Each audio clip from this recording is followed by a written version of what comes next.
What's up guys, this is Ashish here and you are watching TechnoTips ASP.NET MVC tutorial. So this is part 54 of this video series and part first for repository pattern, where I'm going to demonstrate about how to add business layer under repository pattern. Now let us understand how many layers that we need to create under repository pattern. So the first layer is your web layer. We already have discussed about it. So in the controller you write your code and render your data to the view using view models. Okay, so in this tutorial we will create the second layer, which is your business layer, where we write our business logic, which is nothing but your CRUD operations.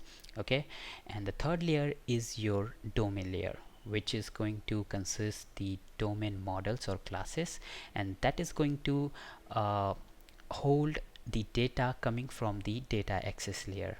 Okay, and is used by both layer, web layer as well as business layer. Now let's come to the data access layer. So the data access layer consists the entity classes. Here in the web layer you will notice that we have created this file MVC tutorial models.edmx file. The same thing will be created under the data access layer, and here you can see when you extend it, this in edmx file, you will see all your entity classes. Okay, so apart from the edmx file, it consists some generic repository methods, which is the actual CRUD operations. Okay, we will discuss it into the detail. So let us understand how your data going to travel.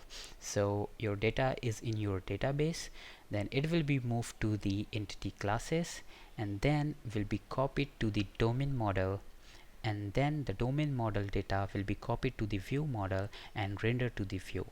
Okay, and the same thing will be in the back direction, so like from view to view model, and then view model to domain model, and the domain model to entity classes, and then to database.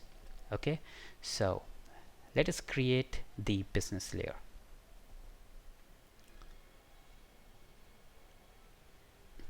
Alright, so you just need to right click here on this solution file, here, right click here and add new project. Okay, and choose this class library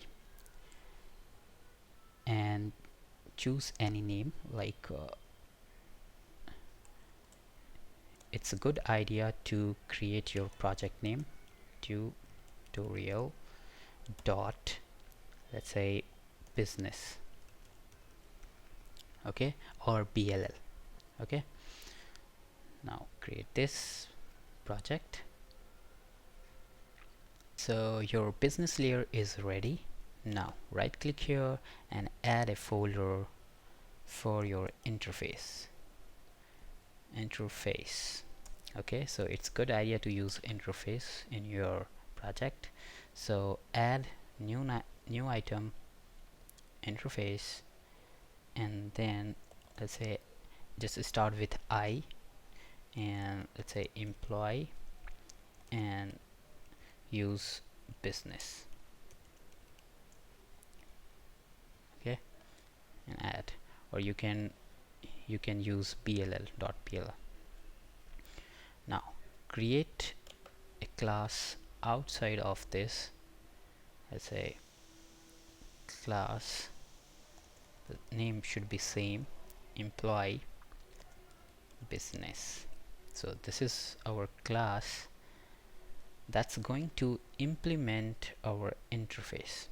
Okay, so make sure your employee business is public so that other assembly can also use this. Copy that, and first of all let's create a method here, string, let's say get employee is my method employee name. Alright, and I'm just passing integer emp id. So this method will return the employee name. So go to your employee business and implement that interface. So right click here and resolve it first. And when you click here, you will see this blue icon and implement interface. Alright, so here you are going to write the implementation for the get employee name. Okay, so here I am writing, let's say I'm returning the string name is Ashish and plus employee name, employee ID. Okay, so this will return the employee name by getting the employee ID. So make sure to make it public. So your method is defined inside the employee business, employee business interface, and you have written the implementation for that. Now the next step is to add the reference of your business layer. So here, just click here, MVC tutorial.business, so that this project can access the business layer. Okay, so in your web layer you will see the reference added, MVC tutorial.business, and now in the controller we have the test controller. Now instead of test controller, I'll create my own controller. Okay, let's say how many methods are there. Okay, so it's a good idea to create another controller. I'll just add a separate controller so that these method will be preserved. Okay, add empty controller and make it as repo controller. You can give any name. So this is your repo controller, and here is your index method. Just add a view for this,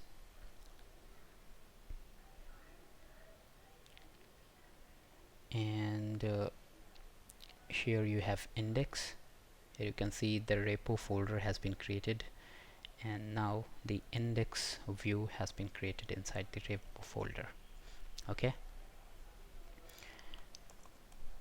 now just write employee business interface, just create the instance of that, and let's say emp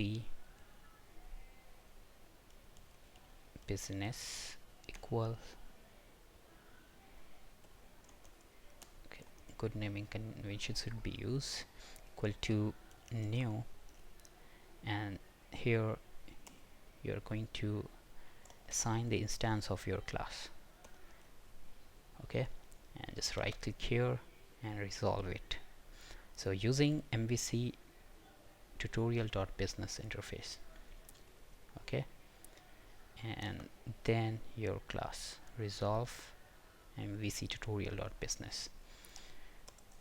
Now use emp business dot, here you will see get employee name method, and then it requires employee ID, so I'm just passing 25 or 254.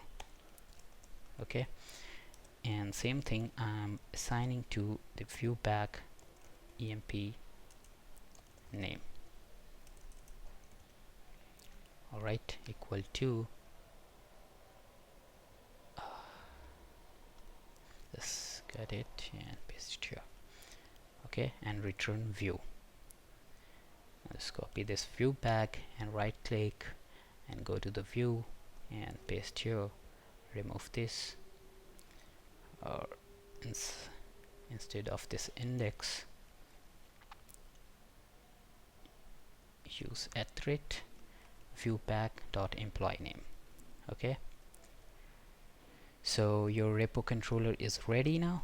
So go to your app start and make this controller as a default.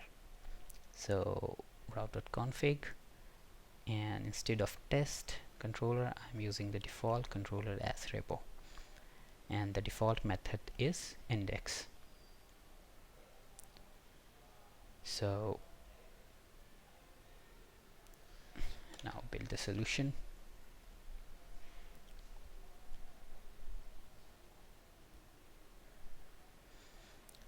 Alright, so let's check it out whether you are getting the employee ID or not.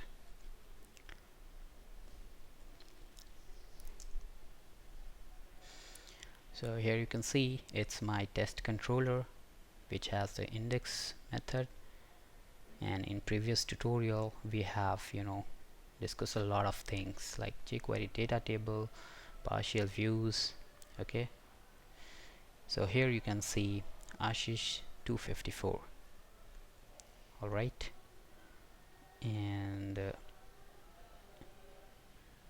just close it out and go to the test and just right click here and go to view, just copy this HTML, copy that and use here, just copy 2 times.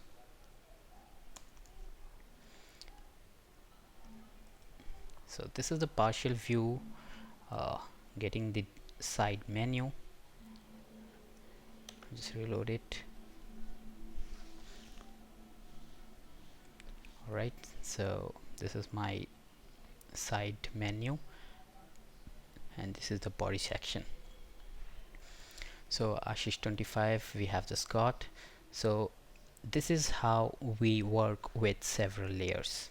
Okay, just forget about this test controller, and so I'm just demonstrating once again. So you have created your business layer, then you have created your interface, employee business with prefix with I, so that you can identify it as an interface. So make sure to make it public so that other assembly can access it. Okay, and define a method here and use this employee business class which is responsible to implement all those methods which is defined under the employee business. And here you can write the implementation.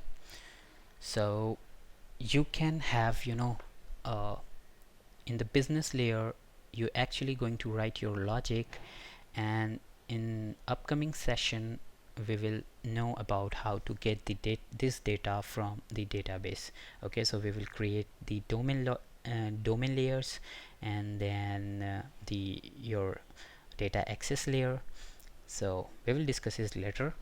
So I hope you enjoyed this session. So thank you very much for watching this tutorial. If you like it, then give a thumbs up and have a great day. Bye bye.